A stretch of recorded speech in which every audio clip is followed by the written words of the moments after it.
All right, our last presenter for the night is Victoria Pham. She's a math and economics major. This past summer, she spent 12 weeks doing medical research at the University of Pennsylvania, studying under two prominent figures, Dr. Hamsa Bastani, Ph.D. at Wharton School of Business, developing a deep learning algorithm for melanoma pre-screening, as well as Dr. Comron Saifi, MD, working with spine surgeons, studying neck and lumbar fractures. Thank you.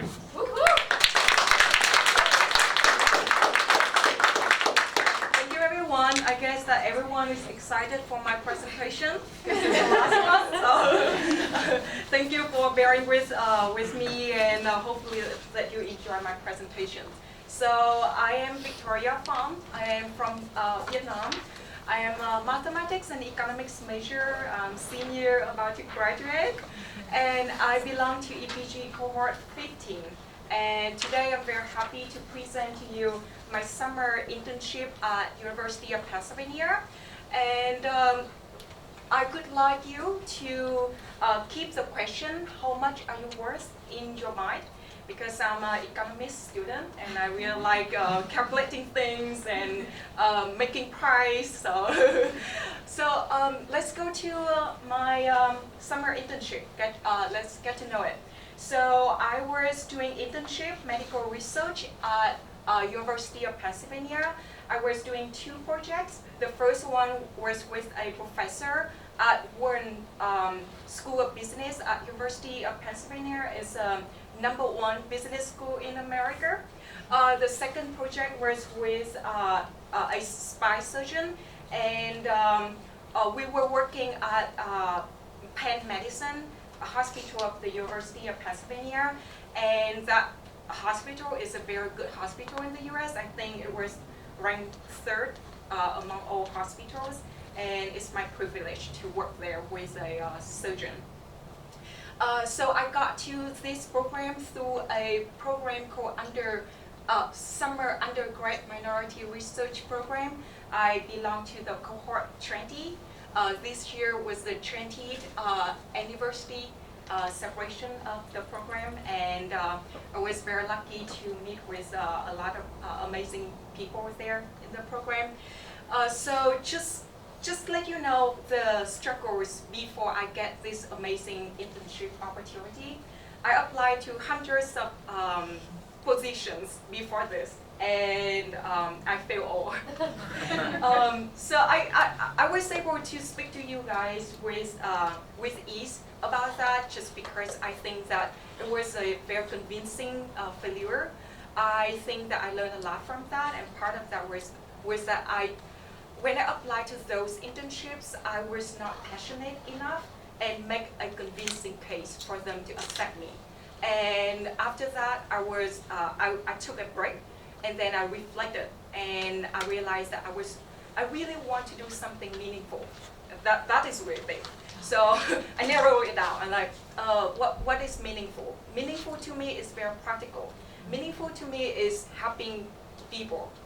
And so what type of help can help people? So I was thinking, so they're physical, like help people with physical pain and emotional pain. And I was thinking about healthcare industry. I think that this is a great field for me to go in because I can help them help a large number of people with my background and my skills, and I will be able to help them with their disease and also maybe comfort the emotions. So that's how I landed this internship. Just a very interesting fact about this is that when I found out that I'm interested in the healthcare industry, I don't know what to do because it's very new to me. I'm economics and math. I never thought that I would go to healthcare and do medical research. So I used Dr. Google. So I Google, I'm like, best healthcare cancer research, because I'm specifically interested in cancer. And Dr. Google told me that there's a professor. Her name is Lauren Dean at at Johns Hopkins University. And then I emailed her immediately. I told her about my passions and my background, and she said that she knows that there's a program that can help me a lot in the future. So she recommended me this program, the summer program, and she happens to be the very first member of the first cohort in this program. I didn't know that. I just have a name drop in my personal statement to the program, and later in the interview they asked me, and I just found out that fact. So it was very interesting to me. So let's go to the industry that I was working in. So I'm very proud to say that this industry is something that somebody doesn't know that it's complicated. So I feel we are bad for the president because he cannot be here in the room to hear my presentation. So I would tell him that it's not that complicated. It's actually very pleasant and it's very interesting to work and to dedicate my effort into this field. It's an amazing field to go in, and I really think that we did an amazing job, and going to this field is not that easy. But. So let's go to my two projects. I was doing two projects as I mentioned before. The first project was online skin lesion classification with deep neural networks. I know it's so long, and it doesn't make sense because when I first received this topic, I didn't understand anything besides online and width. That was the only thing I know, and I was so scared, and the professor reached out to me and said that I think that your background and your knowledge would be very suitable for this. And I didn't trust her. I'm like, how?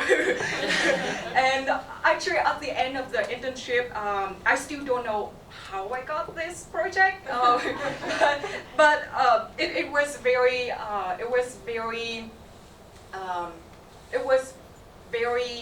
how to say, I run out of words. It was very pleasant to see me growing and learn more about something that I don't know.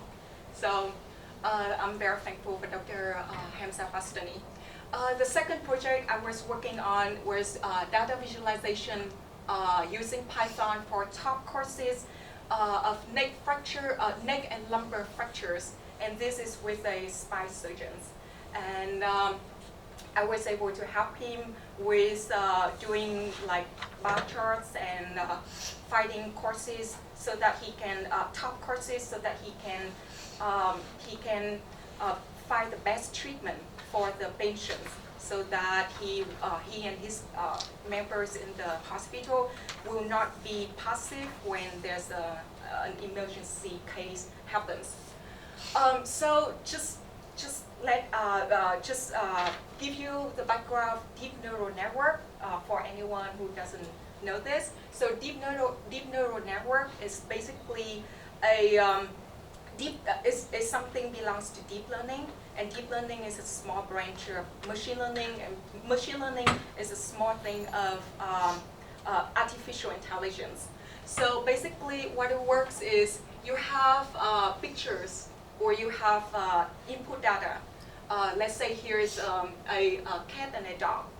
And then through the hidden layers, the computer like develop the algorithm and have a lot of layers. It will learn it by themselves and calculate things and do magic things that I even don't understand. And then the output will be something that they think that the picture is. So for example, we put the picture of a dog, it would say it's a dog. So this is very new. This field is new and it's applicable to a lot of fields nowadays. So I'm very lucky to have this opportunity and learn more about this one.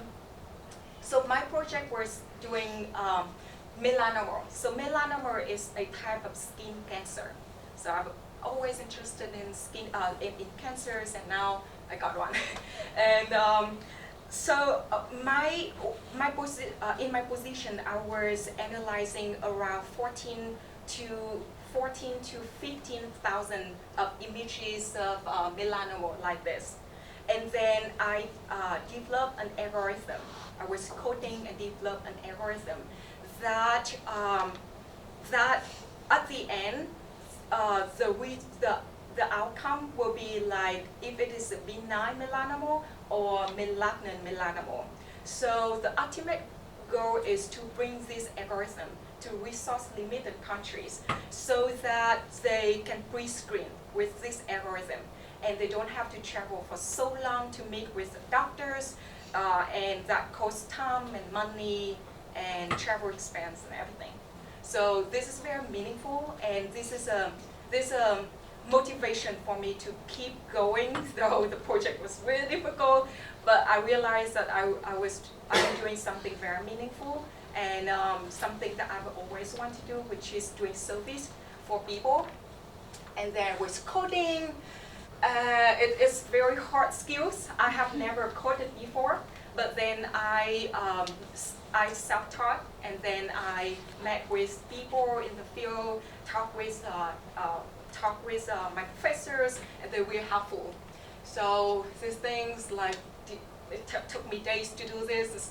It looks very nice at the end, but it has a lot of pains. And this is a process how I will give you the visual experience. So this is what I imagine that I would do in coding. I will be like, talking to colleagues and people, and wearing nice suit, and then everything will go smooth, and I will be very happy. This is my favorite picture because this Benjamin Franklin, my favorite person, just because his birthday is my birthday too. No, he founded University of Pennsylvania. So this is what I could imagine, and this is what I actually do. Oh yeah, I was staying at home most of the times. I met with professors 1 to 2 times a week, and then a lot of times I didn't know what to do, and then I just have to figure out by myself. That is really interesting to me. I will explain to you more about that, but I think that I would never forget this moment. So this is a resource. I think it's worth it. And I would like to talk about the EPG ability that helped me to finish my internship strong. The first one is mobilizing resources.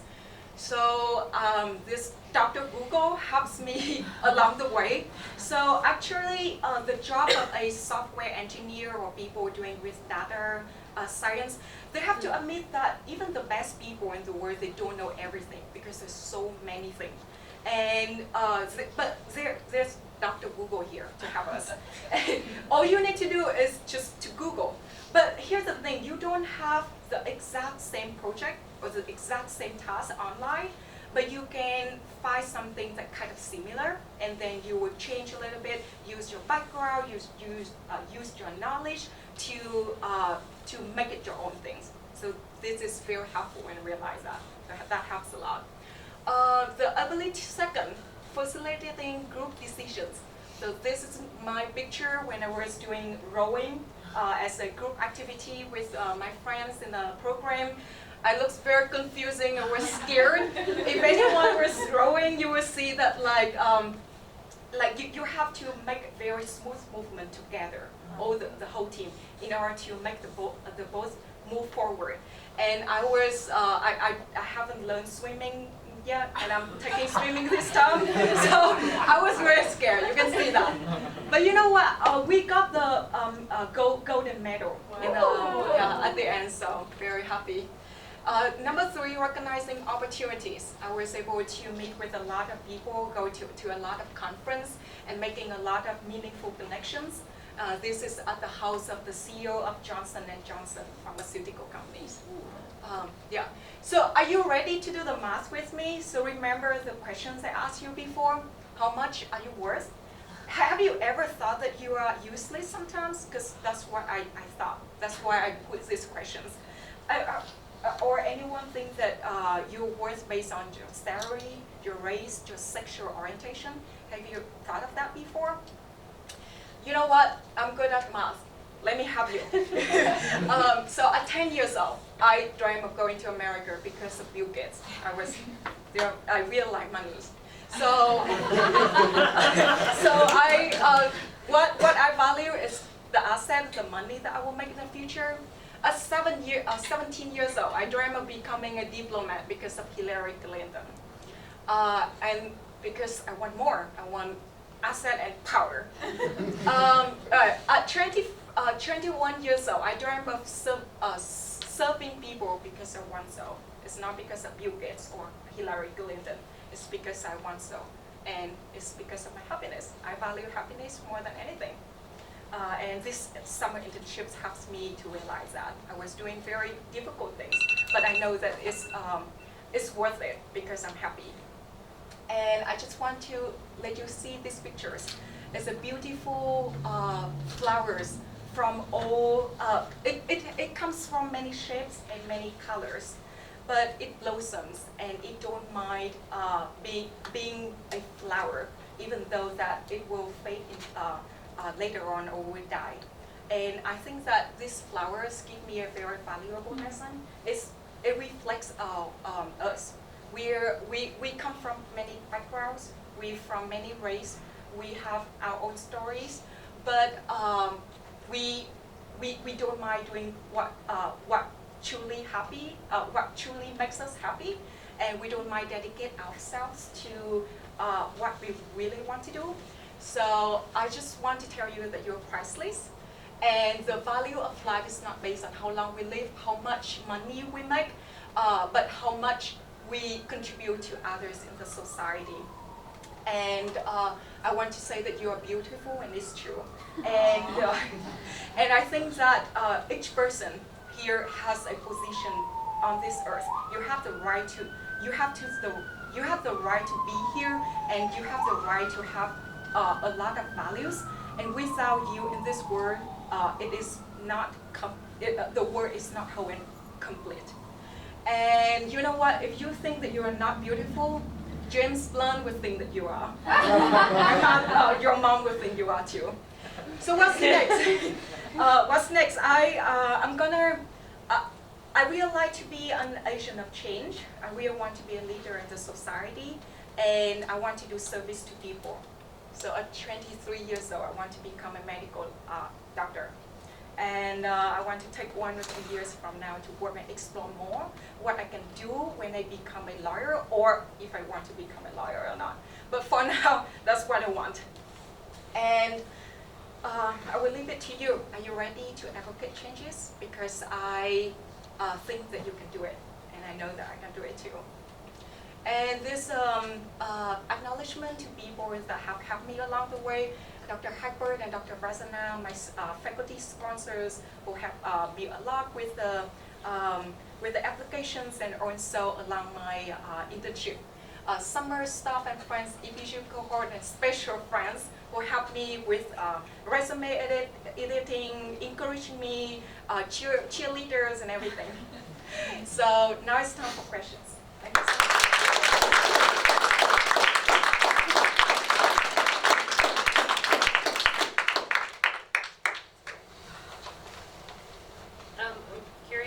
The neck and lumbar fracture work that you did, was that also like heavily coding based work? Mm-hmm. Yeah, so that one is not as, it is also coding, but it's not as difficult coding as the deep learning one.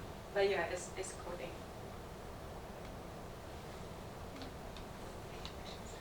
Did you end up having, whenever you're meeting with the professors, were you able to like see some of the work they're doing in terms of like the actual treatments, or is it just mostly just strictly coding?